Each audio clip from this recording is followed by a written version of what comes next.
everyone, good afternoon and welcome to Adda 247. My name is Antara and you are watching the day 3 for RRB Junior Engineering Examinations. तो एक बार जल्दी से लिख दीजिए कि यहाँ पे आपको वॉइस जो है वो क्लियर है. एक बार चैट बॉक्स में जल्दी से लिख दीजिए ताकि हम इस सेशन को आगे बढ़ा सके और ज्योग्राफी के सभी इंपॉर्टेंट टॉपिक्स आपके साथ डिस्कस कर सके. Right? Good afternoon all of you. Yes, so the sound is okay? Okay.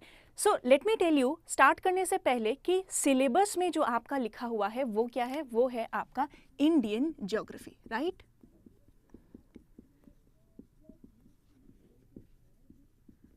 ये आपको सिलेबस में डायरेक्टली दिया हुआ है. अब सवाल ये उठता है कि जनरल अवेयरनेस ने 15 मार्क्स के लिए क्या हम पूरा का पूरा ज्योग्राफी पढ़ लेंगे? नहीं. तो आज मैं आपके साथ जो क्वेश्चंस डिस्कस करने वाली हूँ वो काफ़ी सारे प्रीवियस ईयर क्वेश्चंस को एनालिसिस करने के बाद हम लेके आए हैं. मैं एक साइड में लिखती जाऊंगी कि वो कौन कौन से टॉपिक है जो आपको जूनियर इंजीनियरिंग एग्जामिनेशंस के लिए पढ़ना है ताकि आप इस 15 मार्क्स का एक छोटा सा हिस्सा जो ज्योग्राफी है उसके सभी क्वेश्चंस को कर पाए और साथ ही साथ पूरा का पूरा ज्योग्राफी आपको नहीं पढ़ना पड़े. राइट? साथ ही साथ इस चीज़ का ध्यान रखिएगा. Prokesh, happy Bihu to you too, आप सभी लोगों को इस नव वर्ष के लिए या फिर जो भी आपके स्टेट में फेस्टिवल है उसके लिए हार्दिक शुभकामनाएं. राइट? तो शुरू करते हैं पहली स्लाइड के साथ. एक बार ओवरव्यू दे देते हैं कि आज जो है, पहला स्लाइड यहाँ पे स्क्रीन पे दिखा दीजिए. आज जो है वो है डे 3, MCQ डे 3 जो कि है आपका इंडियन ज्योग्राफी. नेक्स्ट स्लाइड पे आते हैं. ये है ओवरव्यू स्टेज 1 का. जनरल अवेयरनेस का जो 15 मार्क्स है उसका एक हिस्सा है ज्योग्राफी जिसे हम डिस्कस कर रहे हैं. नेक्स्ट स्लाइड पे आते हैं. ये है स्टेज 2 का प्रिपरेशन जहां पे फिर से जनरल अवेयरनेस के लिए 15 मार्क्स आपको अलग से पढ़ना ही है. ठीक है? और अब हम डिस्कस करना शुरू करेंगे यहाँ पे क्वेश्चंस. तो सबसे पहले स्क्रीन पे दिखा देते हैं हमारा आज का सबसे पहला क्वेश्चन. मैं साथ ही साथ टॉपिक्स का नाम भी लिखती रहूंगी तो इन दी एंड आप एक स्क्रीनशॉट ले लीजिएगा. सभी टॉपिक्स आपको यहाँ पे दिख जाएंगे. ठीक है? सबसे पहला क्वेश्चन है, Shivasundaram falls are located in the fill in the blanks river. कौन से नदी के ऊपर शिवसमुद्रम फॉल्स आपका लोकेटेड है? ये एक एनालिसिस करने के बाद जो हमें मिला है वो ये है that number 1 important waterfalls.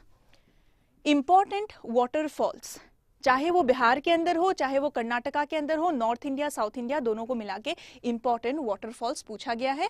Waterfalls से रिलेटेड अगर आपको हाईएस्ट पूछे तो आंसर क्या हो जाएगा? आंसर हो जाएगा जोग जरसप्पा फॉल्स. वाटरफॉल से रिलेटेड अगर आपको लोकेशन पूछे तो आपको पता होना पड़ेगा कौन से स्टेट में है. से फॉर एग्जांपल शिवसमुद्रम फॉल्स कहाँ पे है? कर्नाटका में है. थर्ड क्वेश्चन जो यहाँ से बन सकता है वो ये हो सकता है कि कौन से रिवर के ऊपर है, जो कि यह क्वेश्चन आपका है कि शिवसमुद्रम फॉल्स कौन से नदी के ऊपर है. एक चीट कोड यहाँ पे ये आप याद रख सकते हो कि इंडिया में अगर आपको ऑप्शंस में से 4 ऑप्शंस में से अगर आपको सिलेक्ट करना पड़े, महानदी गोदावरी कृष्णा कावेरी, महानदी गोदावरी कृष्णा कावेरी, तो एक चीज का आप ध्यान रखिएगा, हमेशा काम करे जरूरी नहीं है. एक चीज का आप ध्यान रखिएगा कि ईस्टर्न घाट्स में जो है वो बनता है डेल्टा ज्यादा से ज्यादा क्योंकि वहां पे हाई पीक्स नहीं है, और वेस्टर्न घाट में पठान के वजह से या फिर वेस्टर्न घाट्स के वजह से, माउंटेन पीक्स के वजह से, छोटे मोटे ही सही, यहाँ पे बनता है ज्यादा से ज्यादा वाटरफॉल्स. ये एक ट्रिक है, हमेशा काम करे जरूरी नहीं है क्योंकि आगे आप देखेंगे कि बिहार के वाटरफॉल्स के बारे में भी पूछा है. जल्दी बताइए आंसर क्या होगा? Option number C, most of you are writing that on river Kaveri. Very good. अब दिखा देते हैं सही answer and the correct answer is your option number C, that is river Kaveri. ठीक है? तो जितने लोगों ने भी सी लिखा है बिल्कुल सही. पहला question based on waterfalls. Next question पे चलते हैं. Which one state of India is surrounded by Bangladesh from 3 sides? अभी आपको पता है NRC, सिटीजनशिप अमेंडमेंट एक्ट 2016 दोनों ही रिसेंट में बना हुआ है. तो ये सवाल आप ध्यान से देखिए, यानी कि फिर से इंडियन ज्योग्राफी में आपको तस्वीर याद होना पड़ेगा. राइट? और साथ ही साथ बॉर्डर स्टेट्स जो है उसका एक आइडिया होना पड़ेगा. अब आप ऑप्शंस को अगर देखेंगे, अगर आप यहाँ से थोड़ा सा भी अगर आपने नॉर्थ ईस्टर्न पार्ट को देखा है तो असम जो है वो एकदम बीच में है और आसपास सभी देश है, और आपका त्रिपुरा जो है एक ऐसा स्टेट बन जाता है जो कि तीनों तरफ से बांग्लादेश से घिरा हुआ है।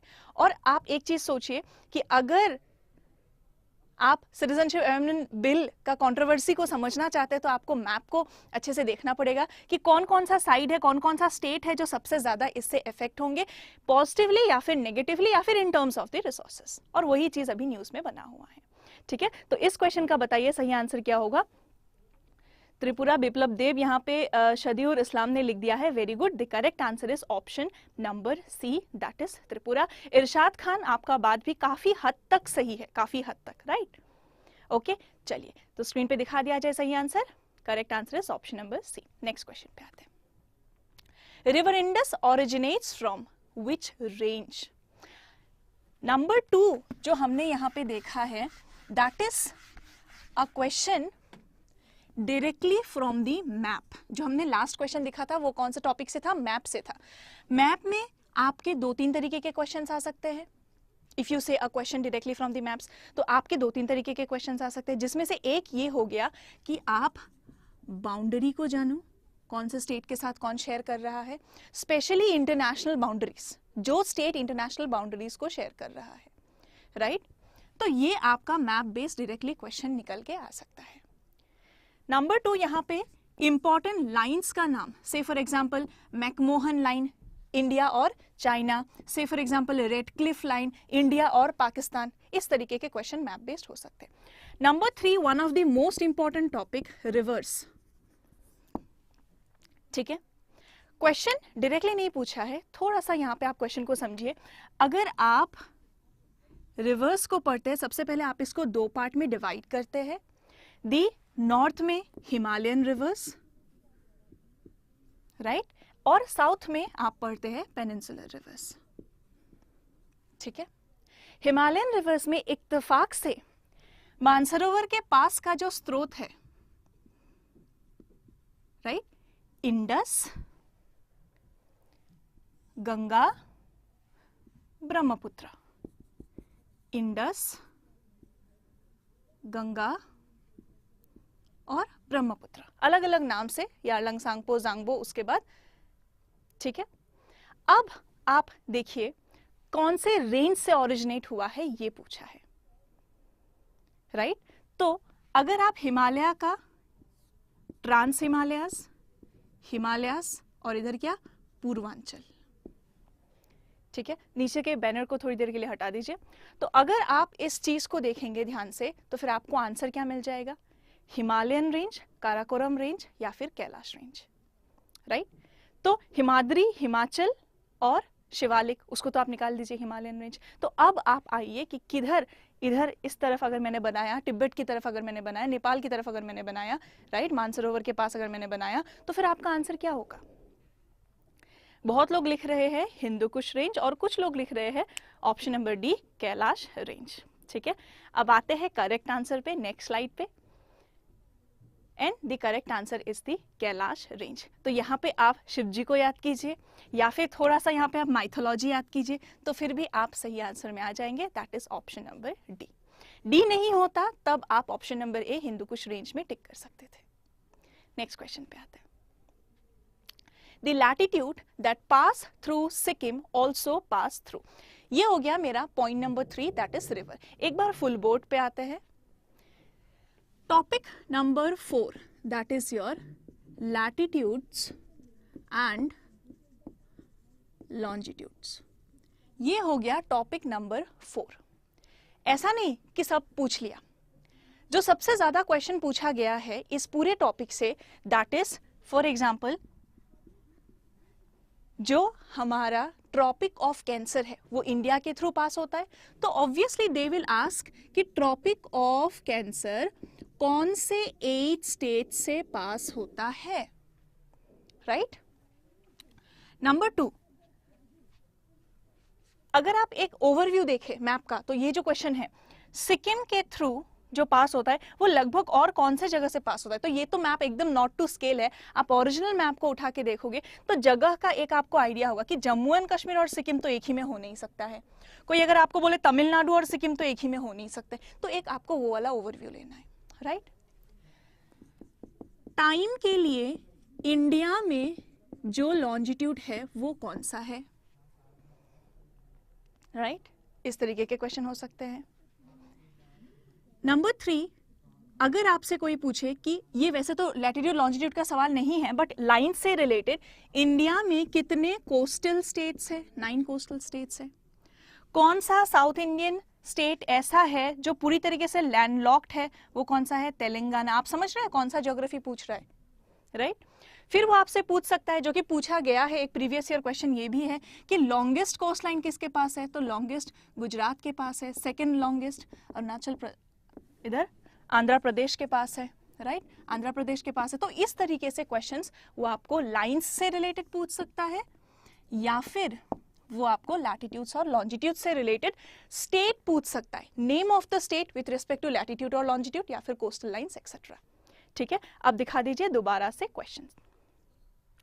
Okay, so the latitude that pass through Sikkim also pass through, कौन से जगह से ये साथ ही साथ पास होगा? ठीक है, क्या हो सकता है? जम्मू कश्मीर से, हिमाचल प्रदेश से, ये दो तो आपको सीधे निकाल देना है। ठीक है, तो बी और सी तो आप सीधे निकाल दो, अब आपके पास ए और डी रह गया। Very good, I can see most of you are writing Rajasthan. तो आ जाते हैं नेक्स्ट स्लाइड पे, आंसर पे, and the correct answer is option number A, that is Rajasthan. Next question पे आते हैं। Through which one of the following continent do the equator, the Tropic of Cancer and the Tropic of Capricorn pass through? निम्नलिखित में से किससे tropic of cancer भी पास होता है, ट्रॉपिक ऑफ कैप्रिकॉर्न भी पास होता है, और साथ ही साथ आपका इक्वेटर भी पास होता है? ठीक है, एक बार फिर से फुल बोर्ड पे आते हैं। इस क्वेश्चन को मैं यहीं पे बनाऊंगी कि अर्थ में देखिए आप सभी लोगों को पता है इक्वेटर है, ठीक है, ट्रॉपिक ऑफ कैंसर है, और फिर ट्रॉपिक ऑफ कैप्रिकॉर्न है।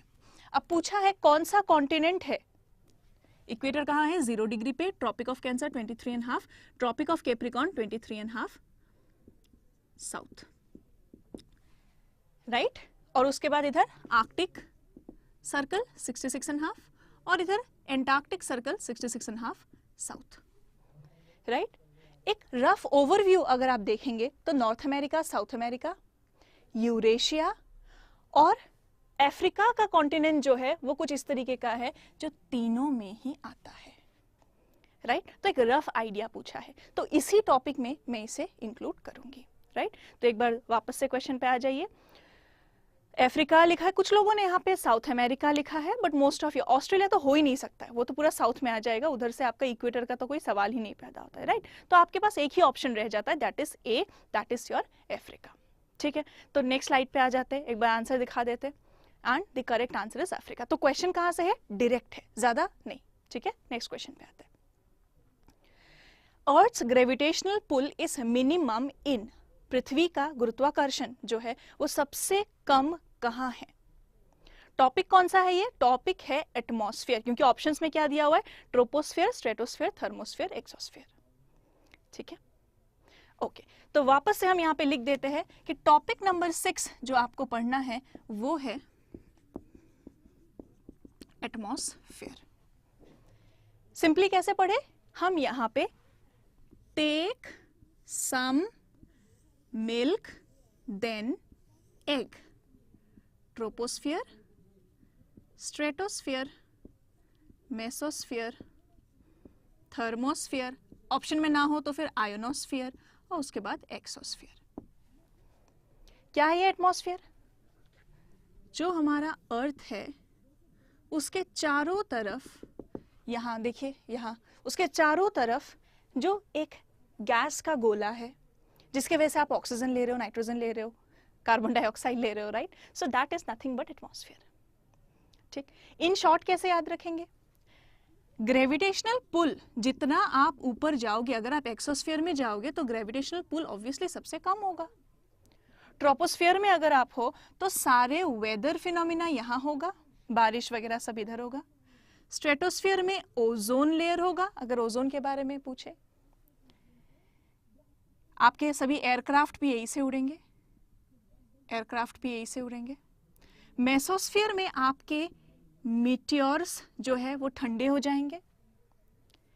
रेडियो वेव्स के लिए जो रिस्पॉन्सिबल है वो है आपका थर्मोस्फीयर या फिर आयनोस्फीयर, जो भी ऑप्शन में दिखे उस पर टिक कर दीजिए। तो पूरा टॉपिक में हो सकता है कि यही से आपके ज़्यादा से ज़्यादा क्वेश्चंस आए। ठीक, तो इस डायग्राम को पेन और पेपर में अच्छे से बना लीजिए। Fine ma'am, can you please repeat how to remember? Prabhakar Rao, ये याद रखिए, take some milk then egg. ठीक है, take some milk then egg. Okay, let's come to the question again. वापस से आ जाते हैं। Earth's gravitational pull is minimum in, कहाँ पे मिनिमम होगा? सबसे कम कहाँ पे होगा? एक्सोस्फीयर। जितना आप ऊपर जाओगे उतना अर्थ का ग्रेविटेशनल पुल धीरे धीरे कम होता आएगा। तो जितने लोगों ने यहाँ पे डी लिखा है, रामापल्ली विशाल, बिल्कुल सही, D is the correct answer. Next question पे आते हैं। Which of the following is correct in respect of ozone layer? Ozone layer के बारे में इनमें से कौन सा, फिर से टॉपिक कौन सा हो गया मेरा? इधर भी टॉपिक हो गया है एटमॉस्फेयर। ओजोन लेयर के बारे में इनमें से कौन सा कथन सही है? Ozone layer is highest at the equator, lowest at the pole, यानी कि ये कहा है कि इक्वेटर में सबसे ज्यादा है और पोल में सबसे कम है। बिल्कुल सही। इक्वेटर में जो थिकनेस है वो 15 किलोमीटर तक जा सकता है, पोल्स में 8 से 10 किलोमीटर तक होता है। और ओजोन होल भी कहाँ पे है? एंटार्क्टिका। राइट, तो ये बात जो है बिल्कुल सही है। Ozone layer is highest at the pole, गलत है। Ozone layer is uniform throughout the year, नहीं। Ozone layer is uniform at the equator but not uniform at the pole, ये भी नहीं। तो सबसे सही आंसर, नेक्स्ट स्लाइड पे आ जाते हैं। और यहाँ पे जितने लोगों ने पहले मैम कॉन्सेप्ट्स, बिल्कुल योगेश, बिल्कुल कंसेप्ट पे हम आपको साथ ही साथ बता दे रहे हैं, राइट। धीरज के सभी डाउट्स यहाँ पे क्लियर हो गया, वेरी गुड। तो यहाँ पे सबसे पहले ओमरेंद्र सिंह ठाकुर ने यहाँ पे सही आंसर दिया है, दैट इज ऑप्शन नंबर ए। ठीक है, नेक्स्ट स्लाइड पे आते हैं, नेक्स्ट क्वेश्चन पे आते हैं। Currently, half of the world's population lives in just 6 countries. Identify them from the following. फिलहाल पूरे दुनिया का, पूरे विश्व का आधा जनसंख्या इन 6 राष्ट्रों में बसा हुआ है। वो 6 कौन से राष्ट्र हैं? India, China, Bangladesh, Pakistan, Brazil, Indonesia. India China तो होगा ही होगा, बट इत्तेफाक से वो सभी ऑप्शंस में है। यूनाइटेड स्टेट्स, इंडोनेशिया, ब्राजील और Pakistan. China, India, United states, ठीक है, यूनाइटेड स्टेट्स भी होगा। अब इतना आपको समझ में आ गया, तो बी और सी और डी में आ जाइए। ठीक, और साथ ही साथ क्या है? Indonesia, Brazil, Pakistan. China, India, Bangladesh बहुत छोटा है, ठीक है, पॉपुलेशन वाइज थोड़ा ज्यादा है बट वैसे थोड़ा छोटा है। तो आप इनमें से किस पे सही आंसर लगाएंगे? तो you must go for India, China, US, Indonesia, Brazil और पाकिस्तान। तो सही आंसर, अच्छा एक चीज यहाँ पे ध्यान दीजिए कि यहाँ पे बी और सी इत्तेफाक से आपके पास सेम आ गया है ना। तो कुछ लोग यहाँ पे, ज्यादातर लोग यहाँ पे सी लिख रहे हैं, लेकिन बी और सी तो सेम ही है। बी और सी इत्तेफाक से दोनों आपका सेम ही है, ठीक है। तो यहाँ पे एक क्लरिकल चीज है जिसको आप करेक्ट कर लीजिए।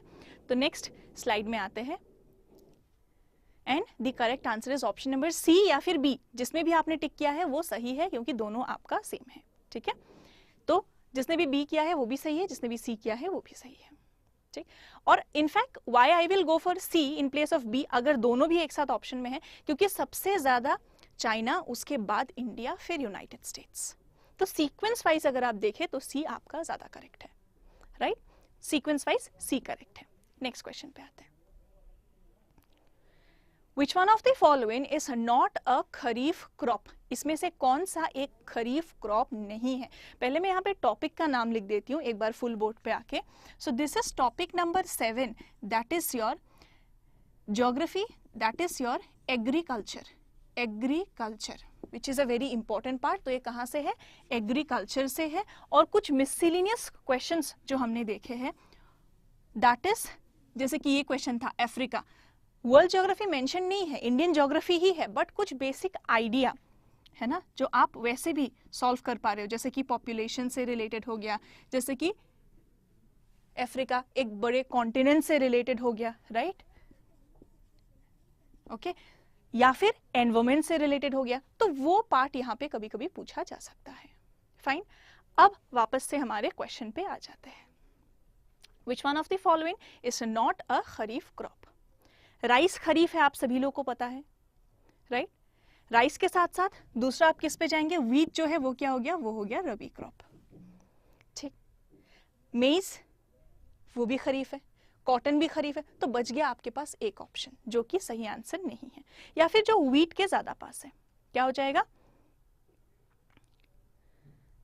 Okay, so some of you are mentioning barley, most of you are writing barley. Okay, very good. So let us come to the correct answer, and it is your nothing but barley, which is not a kharif crop. ठीक है, next question पे आते हैं. The next question is again from the first topic. You see, that is Kakolat waterfall is situated in which of the following states? Kakolat waterfall कौन से state का, तो अभी मैंने आपको एक चीट कोड बताया था, लेकिन वो यहाँ पे काम नहीं कर रहा है, क्योंकि ये काकोलाट वाटरफॉल कहाँ पे है, ये है आपका बिहार में लोकेटेड। तो अगर आप लोग कोई भी यहाँ पे बिहार से है तो उनको जरूर से ये पता होगा that what is the correct answer, जल्दी से लिखिए।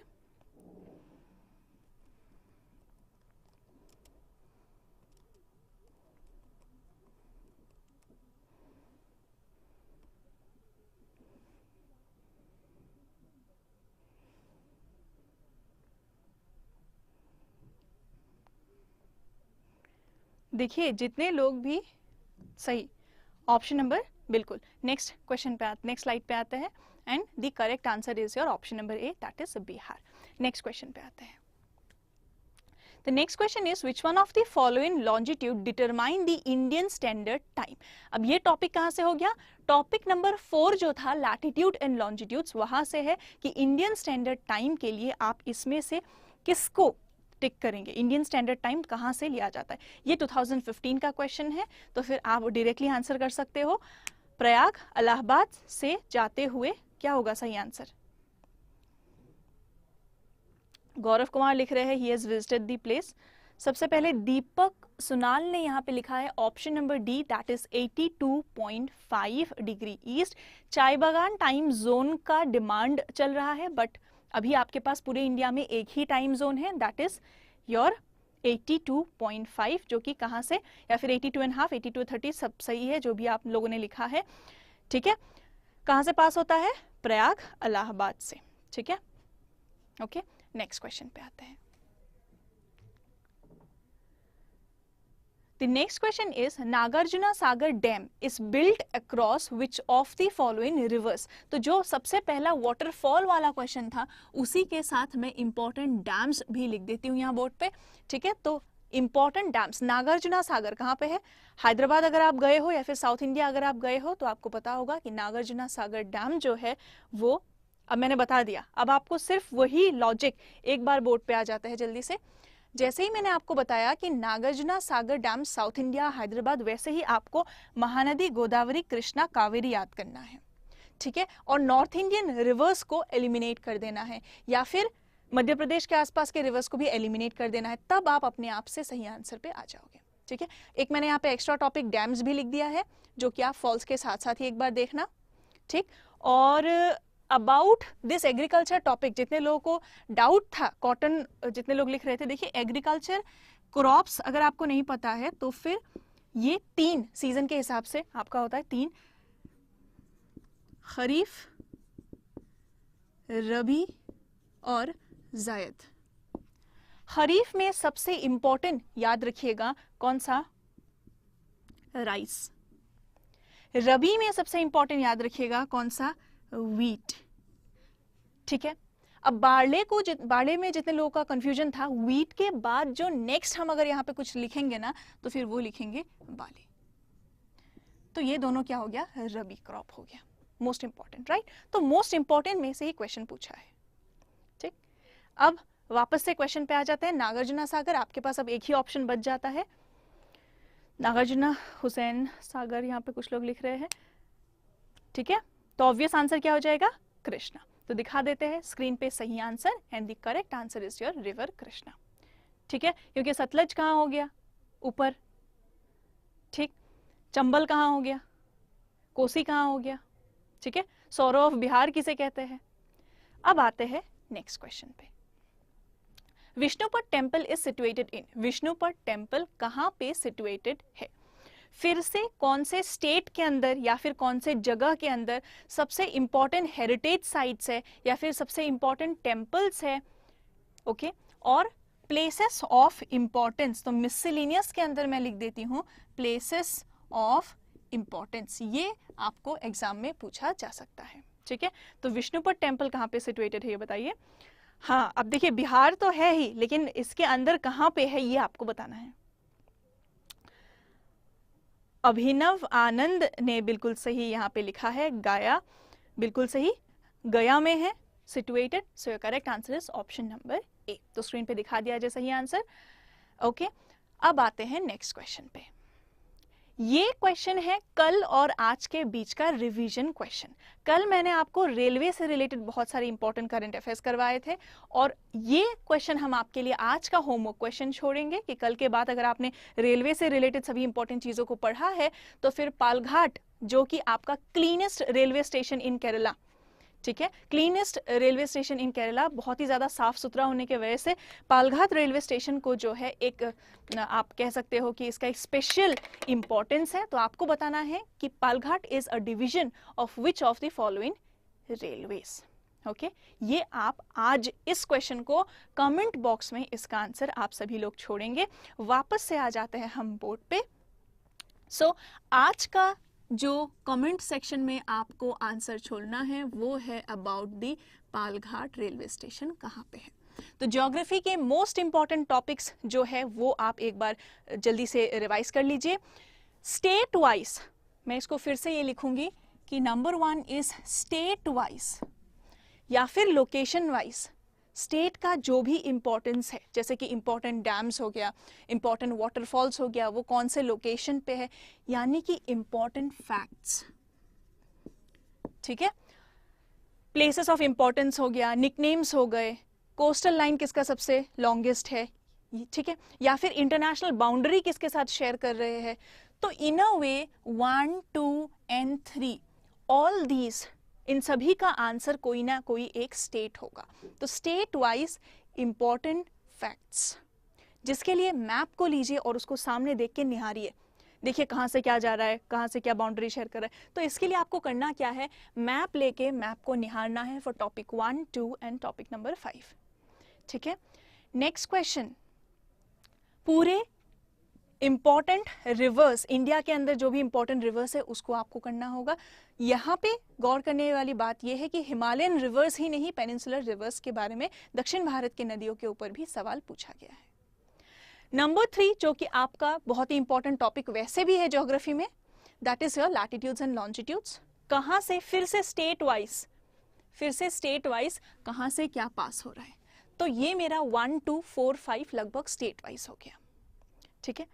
तो अलग से टॉपिक्स कौन से हो गए मेरे लिए, रिवर्स हो गया, एटमॉस्फेयर हो गया, ये दोनों आपको पढ़ना होगा। 3 and 6 ये दोनों आपको पढ़ना होगा। क्या पढ़ना होगा, 3 and 6, ठीक है। कम कॉस्ट, ज्यादा नहीं, बस आपको मैप लेके रिवर्स देखना है एक बार स्टेट वाइज, ठीक है, उसमें डैम्स देखने हैं स्टेट वाइज, और एटमॉस्फेयर छोटा सा टॉपिक, इसको आपको जरूर करना है, ओके। Then 7 is your agriculture, specially crops हमने देखा, थोड़ा बहुत पोल्यूशन के बारे में भी क्वेश्चंस है जो कि मिसलिनियस से है या फिर बायोलॉजी से भी थोड़े बहुत क्वेश्चंस है, और पॉपुलेशन जो कि आपका इकोनॉमिक्स के हिसाब से थोड़े बहुत सेंसस के questions, but these are the most important topics. So please do rivers and atmosphere, और स्टेट वाइज बाकी चीजों को आपने करना है। This is the geography for your RRB JE, right. और जो SSC के सिलेबस में आप पढ़ते हो that is a bit different and this is a bit different. इसमें ज्यादा डिटेलिंग में नहीं घुसना है, इसमें ज्यादा फैक्ट्स पे ध्यान दिया गया है, right, okay. Ozone question, atmosphere से भी, थोड़ा बहुत पोल्यूशन से भी, right. So I hope you all understood about this syllabus, I hope you all understood how to read this. जितने लोग यहाँ पे रिपीटेड में PDF लिख रहे हैं, I will share the entire सभी क्लासेस के PDFs को हम एक साथ यहाँ पे आपके साथ शेयर करेंगे, ठीक है, ओके। तो आज के क्लास के लिए इतना ही, लेकिन जाने से पहले एक बार शेड्यूल दिखा दीजिए दोबारा से, पहला स्लाइड एक बार दिखा दीजिए दोबारा से। आज डे 3 था, कल डे 4 है, तो कल हम क्या डिस्कस करेंगे, culture and history of India including freedom struggle. ये डायरेक्ट सिलेबस जनरल अवेयरनेस का है, जो हमने साइट से डायरेक्टली लिया है, जो रेलवे का पीडीएफ है वहां से डायरेक्टली लिया है। तो कल होगा डे 4, कल 1 बजे दिन में डे 4 होगा, culture and history of India including freedom struggle हम आपके साथ यहाँ पे डिस्कस करेंगे, ठीक है। और साथ ही साथ इन पूरे 16 डेज का जो सेशन है इसमें हमारे साथ बने रहिएगा। सेशन पसंद आए तो लाइक ज़रूर कीजिएगा, इससे मुझे भी मोटिवेशन मिलता है to continue the same energy. नहीं तो महात्मा गांधी जी ने क्या किया था, 1920 में नॉन कोऑपरेशन मूवमेंट लॉन्च किया। 22 में सिर्फ चौरी चौरा एक रीज़न नहीं था, लोगों का जो हौसला है ना वो भी 2 साल में काफ़ी कम हो गया था। बहुत सारे रीजंस थे, सिर्फ एक रीज़न नहीं था। तो उन्होंने सोचा कि चलो अब सब वैसे भी ठंडे पड़ रहे, तो अगर आप ठंडे नहीं पड़ोगे तो आपको लाइक करना है बराबर से, वीडियो के नीचे कमेंट करके आंसर बताना है और चैनल को सब्सक्राइब करना है, ठीक है। So thank you so much all of you, take care, see you tomorrow, bye bye.